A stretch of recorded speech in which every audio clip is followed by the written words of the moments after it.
Bismillahirrahmanirrahim. Assalamualaikum warahmatullahi wabarakatuh. Selamat bertemu kembali. Semoga teman-teman semuanya, baik Anda yang Kristen maupun yang Islam, selalu bergairah dalam mengikuti kajian-kajian di channel ini bersama Agus Bekti. Apa judul kita kali ini ya? Aku akan menawarkan sebuah judul mengenal Yesus. Jadi bagaimana cara kita mengenal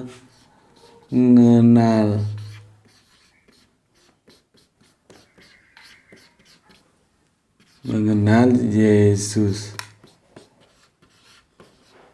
Ya. Ini topik kajian kita. Nih, mengenal Yesus. Pertikaian, polemik, perdebatan, diskusi yang tidak ada habisnya mungkin sampai kiamat nanti. Khususnya tentang who is Jesus? Siapa sih Yesus itu? Itu terus tidak akan pernah selesai. Bisa jadi sampai kiamat nanti tidak akan pernah selesai. Terutama karena lingkup kita ini Indonesia, Islam dan Kristen. Tapi kalau wacana itu kita buka ke lebih luas lagi, itu Islam, Kristen, dan Yahudi gitu. Kesana jadinya. Cuman kan Yahudi itu sangat minim komunitasnya di negeri kita. Jadi kesannya yang bertarung itu antara Islam dan Kristen. Kenapa polemik itu terus begitu berkembang? Sepertinya bukan sesuatu yang basi, selalu fresh untuk diperdebatkan. Tentunya di antara keduanya, entah itu Islam, entah itu Kristen, pasti ada yang mengingkari kitab sucinya. Gitu saja, logikanya gitu. Sederhana kan? Logikanya begitu, pasti ada yang mengingkari kitab sucinya. Lah kalau berbicara agama, dia sudah meninggalkan kitab sucinya. Ngapain bicara agama? Bicara yang lain aja lah. Nggak usah bicara agama. Bismillahirrahmanirrahim. Aku minum dulu. Pagi yang cerah ini. Jadi yang namanya ngomong agama, itu sandarannya harus kitab suci. Kalau sudah keluar dari kitab suci, nggak usah ngomong yang lain aja. Mesti keblangsak kamu. Begitu. Sekarang begini, kita mau tanya. Ya, mau tanya. Misalkan beginilah. Ini A. Ini berkawan dengan B. Ini berkawan nih mereka. Ya, terus jauh hari, ya. Ini ada C. Ini tidak pernah berkawan, bertemu dengan ini tuh tidak pernah, ya, tidak pernah. Sekarang Anda ada di sini. Ketika Anda mau tanya tentang siapa si A, Anda lebih percaya informasi yang diberikan oleh si B atau si C, gitu loh. Informasi mana? Aku ulangi. Ini A berkawan dengan si B. Kemudian setelah sekian tahun jarak terpisah, ada si C. Si C tidak pernah berkawan dengan si A. Kemudian Anda tanya, siapa si A itu? A itu siapa? Anda tanya, kan? Anda tanya. informasi mana yang paling Anda percaya antara informasi tentang si A yang diberikan oleh B atau diberikan oleh C? Itu aja. Yang sederhana ini. Tentunya kalau nalarnya itu sehat, ya, logika berpikirnya main, Anda lebih percaya omongannya si B daripada omongannya si C. Karena ini pernah berinteraksi langsung mereka. Ini loh.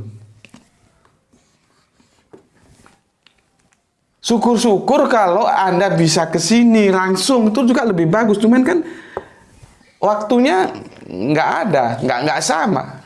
Kita sudah nggak bisa ketemu dengan si A. Nanti informasi mana? Supaya kita nggak gegeran terus. Jadi kalau ngaji di aku ini ya, makanya ada beberapa teman yang memberikan sebuah pendapat ya. Kenapa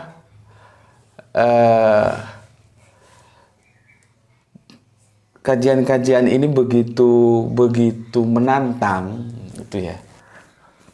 Dan biasanya sesuatu yang menantang itu beresiko tidak populer. Begitu, sudah beresiko tidak populer. Tapi ya enggak apa-apa. Resiko itu memang harus hidup itu kan pilihan, dan setiap pilihan ada resiko. Tidak populer itu enggak apa-apa sih, ngapain? Kalau ditanya kamu mau populer, mau. Tapi kalau enggak populer ya enggak apa-apa juga sih. Karena tujuan di sini bukan hanya sekedar populer. Kalau populer ya alhamdulillah. Tapi bagaimana merubah paradigma kita itu, cara pandang kita terhadap agama itu dibangun atas bangunan-bangunan rasional, otak, gitu loh. Makanya kalau masuk ke sini otaknya mampet, itu otaknya harus dipersiapkan dulu, bukan dogma. Kalau otaknya nggak jalan masuk ke channel ini, pasti nggak kerasan, gitu loh. Aku nggak membangun sebuah keberagamaan itu berdasarkan emosional. Emosional itu perasaan, enggak, tapi berdasarkan rasional, gitu loh. Karena kebenaran itu diraih oleh rasional, baru nanti kalau sudah ketemu dijaga oleh emosional. Begitu loh, ya. Yang jadi masalah ketika kita beragama tanpa rasional, langsung masuk ke emosional, ke perasaan. Perasaan itu nggak bisa memilah antara benar dan salah. Kalau kamu sudah, perasaanmu sudah senang, apapun yang dikatakan, meskipun salah, itu menjadi benar. Begitu sebaliknya, kalau perasaan kamu sudah tidak senang, tidak suka, apapun yang dikatakan meskipun salah, bisa jadi benar, benar bisa jadi salah. Gitu. Jadi di sini nggak perasaan itu nantilah, tapi tidak emosional dulu, tapi rasional. Setelah kita dapatkan kebenaran itu secara rasional, baru kita jaga oleh emosional, oleh perasaan. Jadi yang dijaga oleh perasaan itu sudah diseleksi oleh otak bahwa itu benar. Nah, sekarang tolong otaknya itu dibuka dikit, ya. Sekarang dikit sudah dibuka, ya. Ini Yesus. Bentar, aku baca dulu. Ini Yesus, ya. Ini Yesus. Ya. Ini Petrus, muridnya.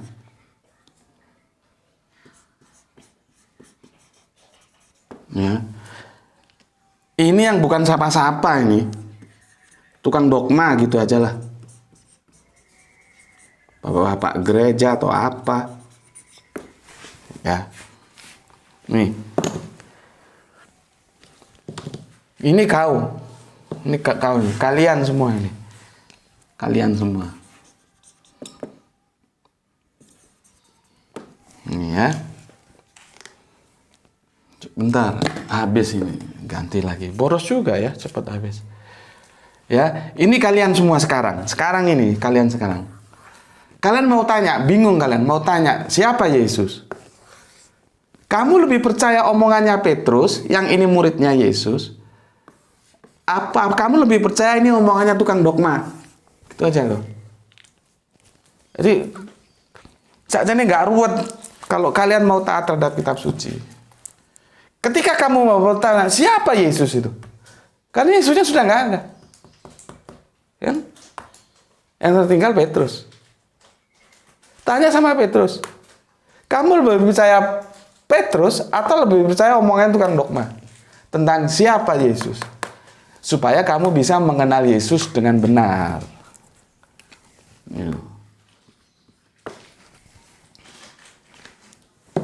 Ya, oke, aku hapus. Nanti kalau omonganku ini tidak berlandaskan kitab suci, ya, jangan kamu ikuti. Jangan, untuk apa? Ngomong agama tapi nggak pakai kitab suci itu ngomong dongeng aja. Ya. Sekarang kita akan mengkaji, ya. Ini surat Matius.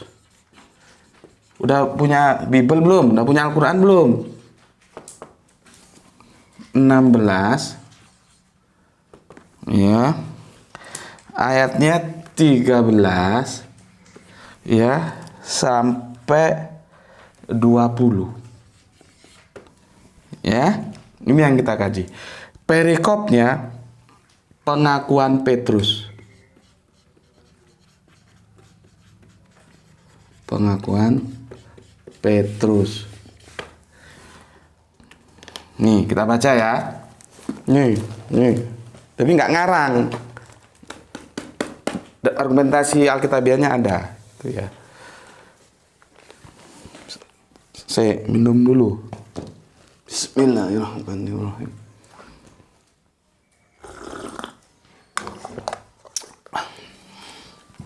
Ini ada viewer dari Bukit Tinggi lagi kirim kopi, katanya selama 6 hari perjalanan sampai aku lagi nunggu ini. Untuk Mas yang di Bukit Tinggi, matur nuwun bangun. Terima kasih. Bismillahirrahmanirrahim. Ya, ini ya. Buka Bibelmu, aku baca. Setelah Yesus tiba di daerah Kaisarea Filipi, ia bertanya kepada murid-muridnya. Ya. Kata orang, siapakah anak manusia itu? Jadi Yesus mengatakan dirinya, ini murid-muridnya di Kaisarea ya. Murid-muridnya mungkin lagi duduk-duduk gini ya. Dia bertanya, dia menamakan dirinya anak manusia. Siapakah anak manusia itu? Ini Yesus mau ngetes ini anak ini ngerti nggak sih ini murid-muridku ini gitu loh. Kan orang kan macam-macam cerita tentang Yesus itu siapa, ini begini. Jadi Yesus itu menjadi pembicaraan umum gitu loh. Dia mau tes murid-muridnya. Oke. Jawab mereka, maksudnya murid-murid Yesus, ada yang mengatakan Yohanes Pembaptis. Oke. Ada juga yang mengatakan Elia.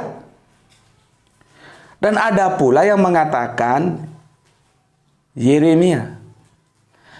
Atau salah seorang dari para nabi. Tuh. Yesus dapat jawaban seperti itu. Artinya jawabannya masih beragam. Ada yang bilang ini. Lalu Yesus bertanya kepada mereka. Ya. Tetapi apa katamu? Siapa? Aku ini siapa? Ya.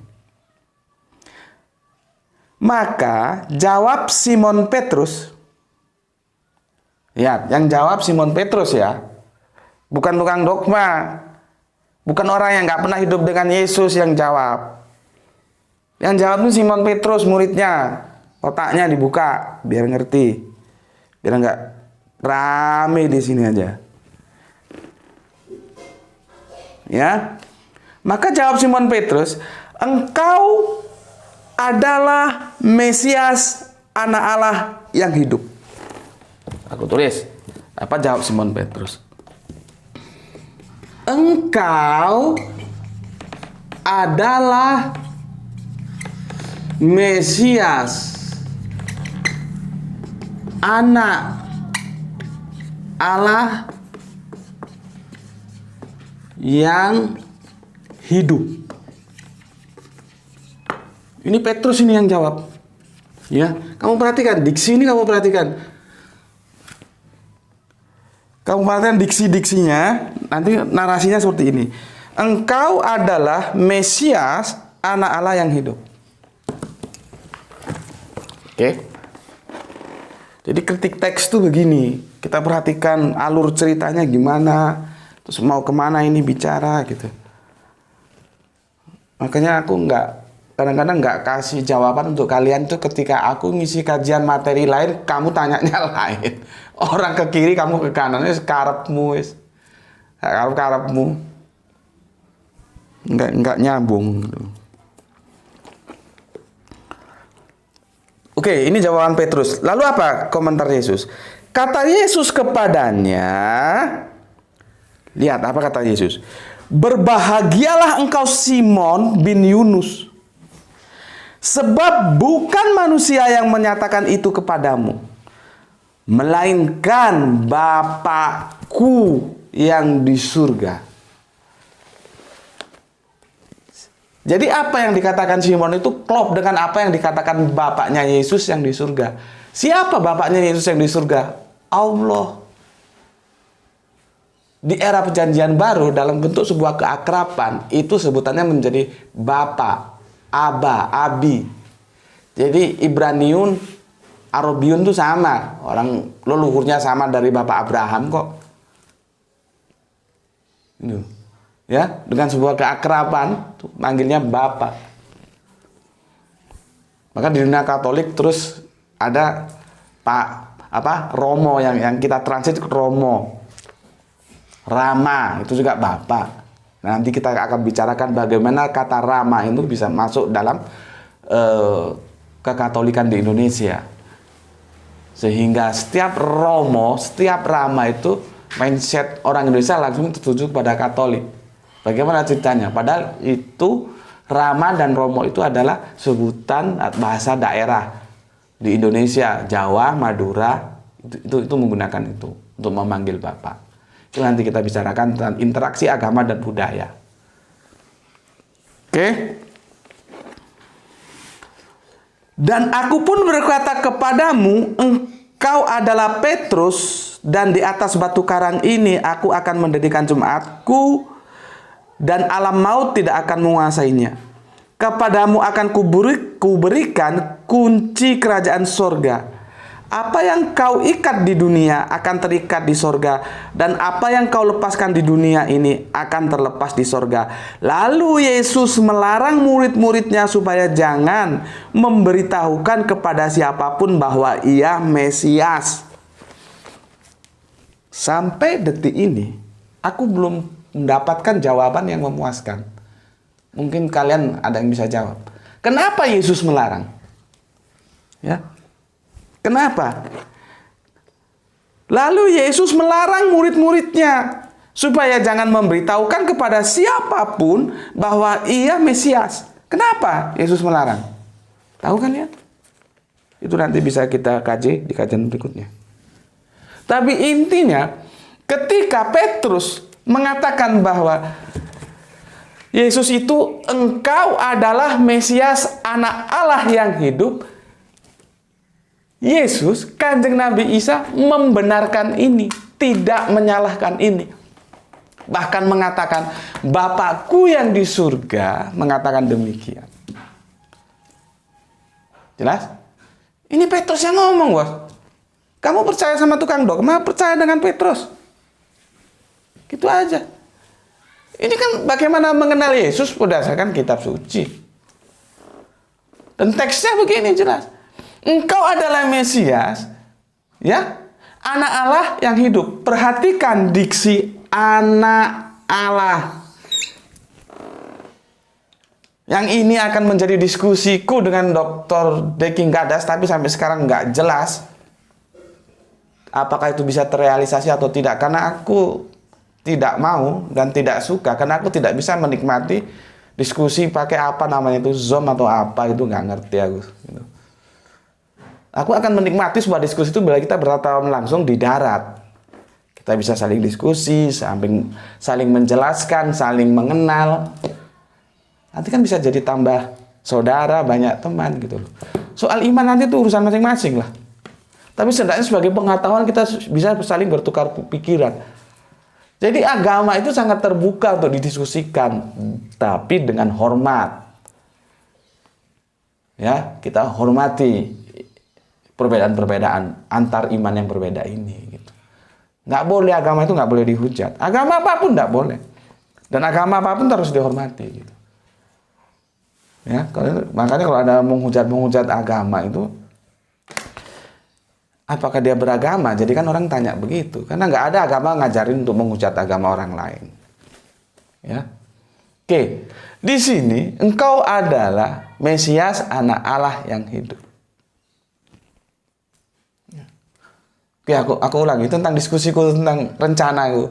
Dulu itu kami itu sudah sepakat diskusi itu dilakukan di darat, gitu loh. Akhirnya maunya dirubah sama Kang Mas Deki di lewat Zoom atau apa gitu. Aku enggak mau dan aku tetap menunggu kapan beliau siap diskusi, kita bisa diskusi di darat, gitu loh.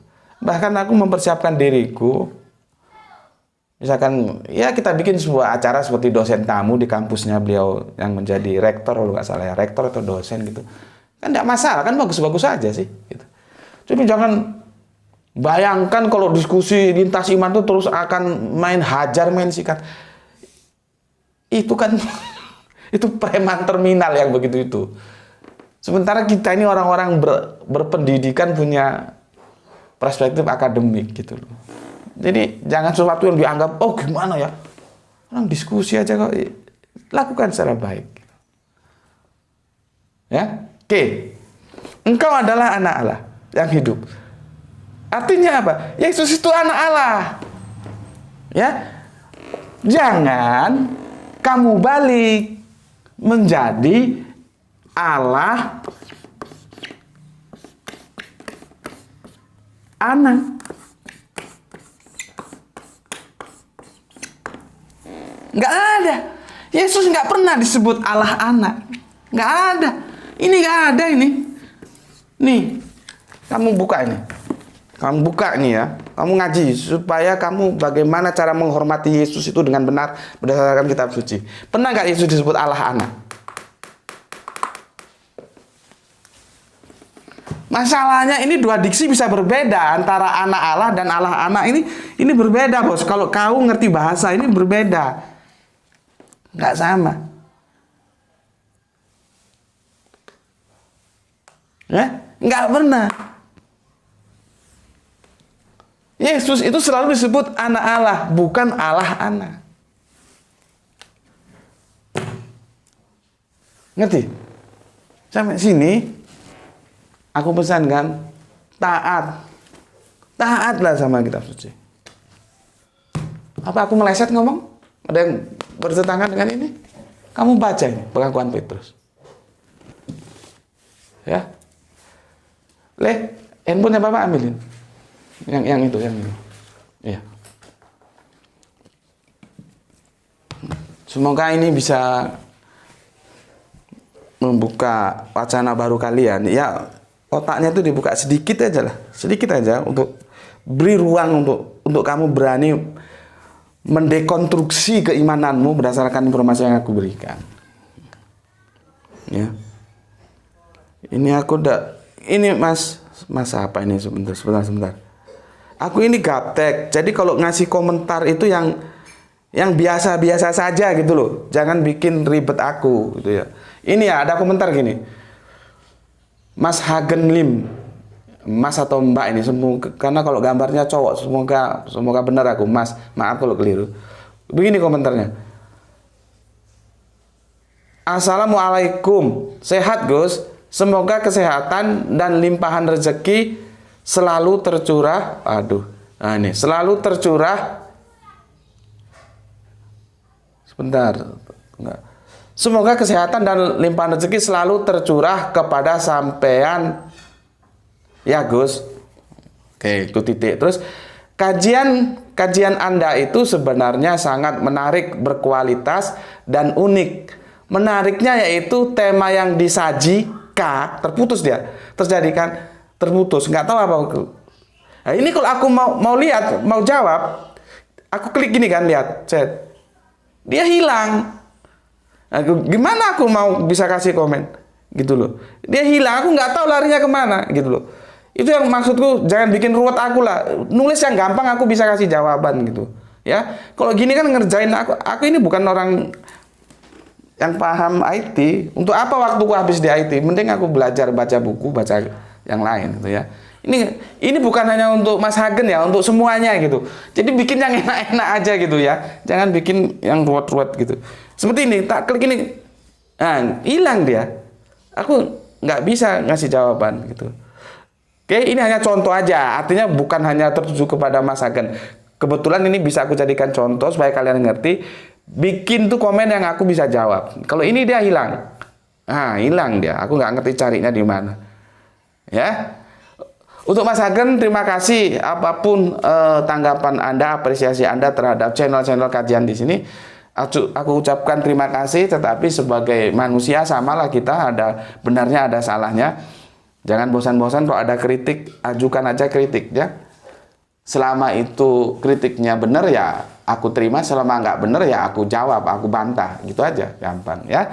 Semoga Anda juga selalu sehat semua, semoga doa-doa yang sampean sampaikan di channel ini juga kebaikannya tercurahkan kepada sampean dan keluarga sampean di rumah. Oke, itu dari aku. Untuk kawan-kawan jelas ya. Jadi siapa kalau kamu mau mengenal Yesus, siapa Yesus itu? Jawabnya jelas, anak Allah.